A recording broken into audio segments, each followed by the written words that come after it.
Shalom, salam sejahtera para pemirsa dimanapun Anda berada. Kembali kita bertemu dalam video Sekolah Sahabat 10 menit yang pada saat ini kita akan masuki pelajaran ke-12 dengan judul Kerinduan Bangsa-Bangsa dari lokasi Grand Nusa Dua, Bali. Saya akan membacakan ayat hafalannya tertulis dalam Yesaya 60 ayat yang ketiga yang berbunyi, bangsa-bangsa berduyun datang kepada terangmu, dan raja-raja kepada cahaya yang terbit bagimu. Ketika saudara baca pelajaran Sekolah Sahabat pada pekan ke-12 ini, apa yang muncul ke benak pikiran Anda? Ingat, kita harus belajar dari sekolah Kristus. Itulah penekanan dari pelajaran Sekolah Sahabat kuartal ini, dan juga beberapa kuartal yang lalu. Dan satu hal yang kita ingat, hanya kebenaranlah yang dapat melayakan kita untuk mendapatkan salah satu berkat dan janji kemuliaannya, yaitu apa? To enter the kingdom of God, atau bersama-sama masuk ke surga yang baka. Itu sebabnya, seperti saya kemukakan pada pelajaran yang lalu, Yesaya pasal 59-61 ini membahas kecenderungan manusia untuk berbuat dosa serta konsekuensinya. Kalau saudara masih ingat, ada 3 bagian dari buku Yesaya yang dulunya diragukan keasliannya. Tapi ketika gulungan laut mati ditemukan, maka para ahli sepakat bahwa the real author of the book of Isaiah adalah siapa? Yesaya sendiri. Nah, berikutnya kita akan coba lihat. Kenapa pasal 59 sampai pasal 61 membahas kecenderungan manusia untuk berbuat dosa? Itulah tugas saudara untuk membaca pelajaran Sekolah Sahabat kita pada pelajaran yang ke-12. Pasal itu juga membahas tentang kehendak hati Allah untuk mengampuni, dan perlu kita ketahui merupakan salah satu bagian yang harus kita ingat dalam rencana keselamatan. Dengan demikian, pasal-pasal ini merupakan panggilan universal untuk pertobatan, baik dari Allah maupun dari umatnya. Dan dalam pasal ini juga dijelaskan konsekuensi dari penolakannya. Pelajaran Sekolah Sahabat pekan ini dibagi dalam 5 bagian besar. Yang pertama adalah apa? Keselamatan pribadi, yaitu pelajaran hari Senin, hari Minggu, efek dosa.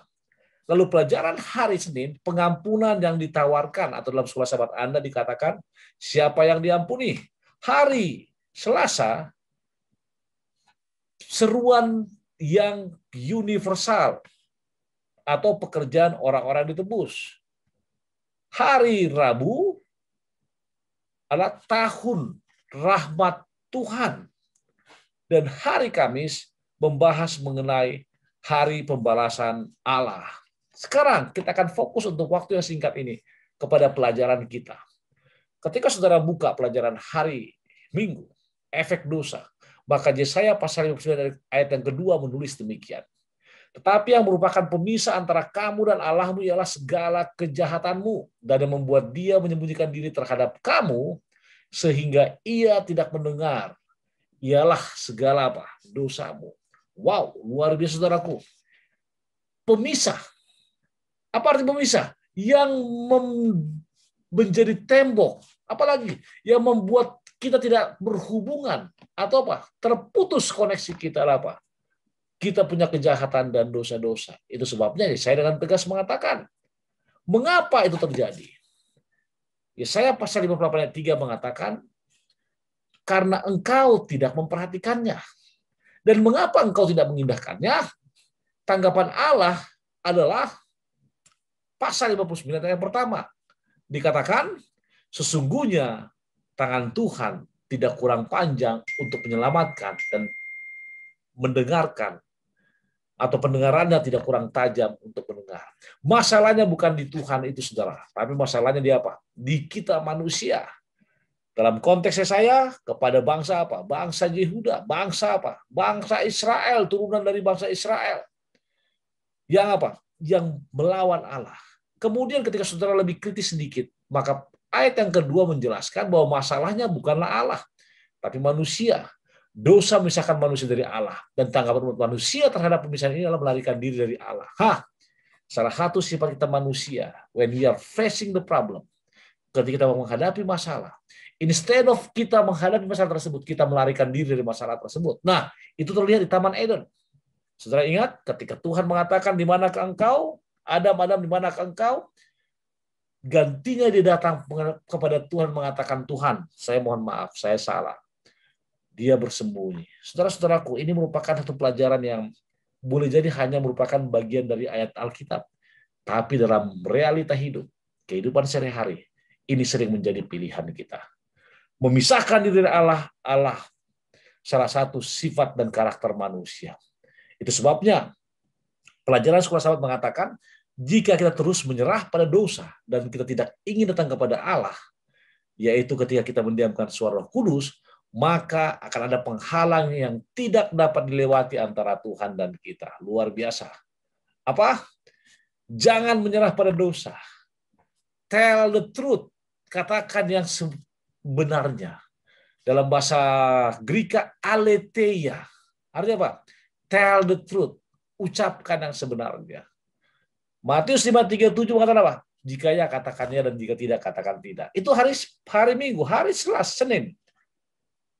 Dikatakan apa? Pengampunan yang ditawarkan. Namun sebelum ke sana, saudaraku, coba saudara baca kutipan ini. Dalam Christ Object Lesson, chapter 16, page 204, 205, mengatakan apa? Jangan dengar saran musuh yang menganjurkan supaya tinggal jauh dari Kristus sampai engkau telah menjanjikan diri lebih baik. Sampai engkau cukup baik untuk datang kepada Allah. Jika engkau tunggu sampai pada saat itu, engkau tidak akan pernah datang. Bila mana setan menunjukkan kepakaianmu yang kotor, ulangi janji Yesus. Apa janjinya? Barang siapa datang kepadaku, ia tidak akan kubuang. Beritahukan kepada musuh bahwa darah Yesus Kristus menyucikan segenap dosa. Wow. Apa artinya pengampunan yang ditawarkan dalam pelajaran hari Senin?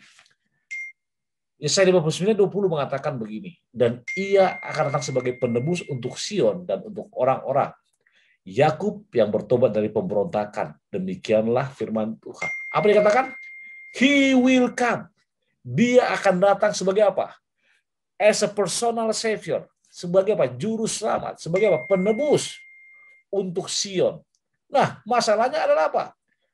Firman Tuhan sering kita tidak dengar.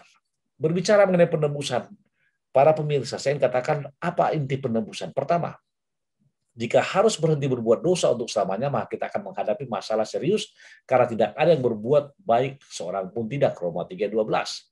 Lalu adalah menerima pengampunan yang Allah tawarkan. Ini adalah jalan yang benar dan kita bisa mendapatkan secara gratis. The only one yang kita bisa dapatkan secara gratis.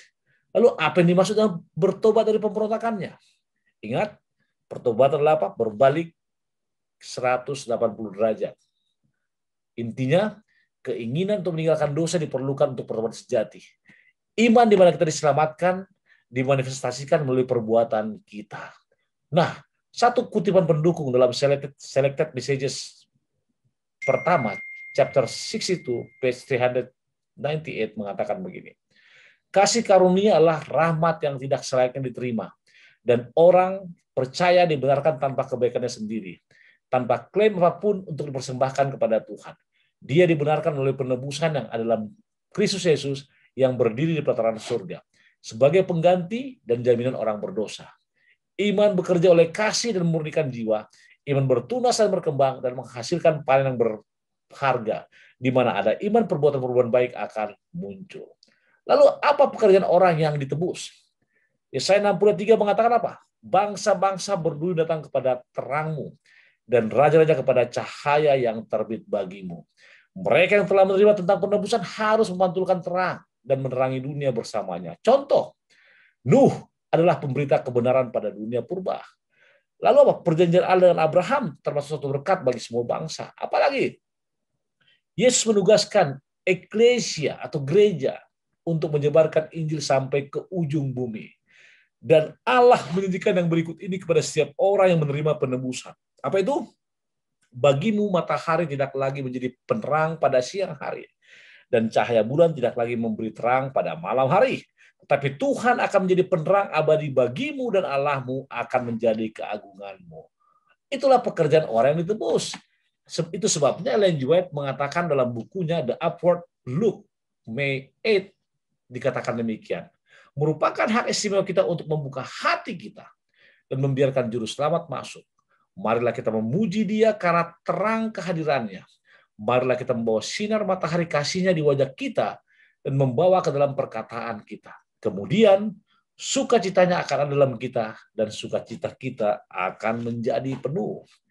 Pelajaran hari Rabu tahun rahmat Tuhan. Menulis Roh Tuhan Allah padaku, kata Yesaya dalam bukunya Yesaya 61 ayat 1. Apa pekerjaan Mesias selama tahun rahmat Tuhan? Apa arti tahun rahmat Tuhan? Bicara mengenai rahmat, maka itu merupakan apa? The greatest gift of heaven to the world. Kasih karunia terbesar yang kita boleh dapatkan. Apa itu? Untuk memberitakan kabar baik kepada orang miskin. Untuk menyembuhkan orang yang remuk hati. Untuk memberitakan pembebasan kepada para tawanan. Untuk memberitakan kelepasan kepada yang terkurung. Untuk menghibur semua orang berduka, saudara. Untuk memberikan kepada mereka yang berkabung di Sion keindahan ganti abu, minyak sukacita ganti berkabung, pakaian pujian ganti semangat yang pudar. Artinya inilah pekerjaan Mesias selama tahun rahmat Tuhan tersebut. Apakah ini hanya pekerjaan Yesus? Ataukah pekerjaan kita juga untuk mengumumkannya? Ingat, tahun rahmat Tuhan. Saudara-saudaraku, satu kutipan dalam Testimonies for the Church, jilid 9, halaman 22, chapter 22, page 202 mengatakan, berjalanlah dengan rendah hati bersama Tuhan, dan mintalah Dia untuk membuat rangkaian sederhana kewajiban Anda. Ketika Dia berbicara kepada perwakilannya dan meminta mereka untuk bekerja bersama-sama dengannya, mereka akan melakukan jenis pekerjaan yang sama yang Yesus nyatakan sebagai pekerjaannya ketika Dia berdiri untuk membaca sinagog di Nazaret. Saudara-saudaraku, hari Kamis, hari pembalasan, untuk memberitakan tahun rahmat Tuhan, maka apa yang dilakukan Allah kita? Untuk memberitakan tahun rahmat Tuhan dan hari pembalasan Allah kita, untuk menghibur semua orang berkabung, maka ketika Yesus berada di Nazaret dan membaca kitab Yesaya, Dia berhenti tepat sebelum hari pembalasan. Mengapa, saudara? Pekerjaan Yesus pada saat itu bukanlah untuk menghakimi dunia. Yohanes 12:47, dan pembalasan harus menunggu. Hari ini bukanlah waktu untuk mengharapkan pengadilan terakhir dari Allah. Kita didorong untuk menyerahkan pembalasan kepada Allah. Suatu hari Tuhan akan membalas terhadap para musuhnya dan akan melakukan pengadilan. Dia akan melakukannya dengan keadilan, maka setiap lutut akan berturut di hadapan keadilannya yang sempurna. Pada saat kapan? Pada saat hari pembalasan. Sebagai kesimpulan, satu kutipan terakhir, saya akan ambil dalam The Great Controversy, chapter 32, page 542, mengatakan, dapatkah mereka yang hatinya dipenuhi dipenuhi kebencian kepada Allah, kepada kebenaran dan kepada kesucian berbaur dengan warga surgawi, dan menyanyikan lagu-lagu pujian bersama mereka? Dapatkah mereka menahan kemuliaan Allah dan kemuliaan anak domba itu? Tidak, sama sekali tidak. Suatu kehidupan pemberontakan melawan Allah telah membuat mereka tidak layak masuk dalam surga. Kemurniannya, kekudusannya, dan kedamaiannya menjadi siksaan bagi mereka. Nasib orang fasik ditentukan oleh pilihan mereka sendiri. Tidak masuknya mereka ke surga atas kemauan mereka sendiri. Dan keadilan dan kemurahan ada di pihak Allah. Saudara-saudaraku, ketika saudara membaca kutipan ini, maka kita bisa katakan, di pelajaran hari Jumat, Yesus berdiri di hadapan orang banyak sebagai seorang penafsir nubuatan yang hidup mengenal dirinya sendiri. Dan dengan jelas, ia menjelaskan perkataan-perkataan yang telah dibacakannya. Ia juga berbicara mengenai Mesias, saudara-saudaraku. Dan bagian terakhir dikatakan, hari pembalasan Allah akan datang, di mana hari kemurkaannya, siapakah yang akan tahan menghadapinya? Saudara-saudaraku, saya mau katakan, be ready, bersiap-siap, waktunya sebentar lagi. Tuhan berkati kita berdoa. Bapa di sorga, terima kasih Tuhan karena berkat-Mu, terima kasih karena rahmat-Mu, terima kasih karena pengasihan-Mu. Berkati hamba-Mu, demikian juga sekolah sahabat ini. Memberkati para pemirsa di mana mereka berada. Terpuji nama Tuhan. Dalam Yesus kami berdoa. Amin.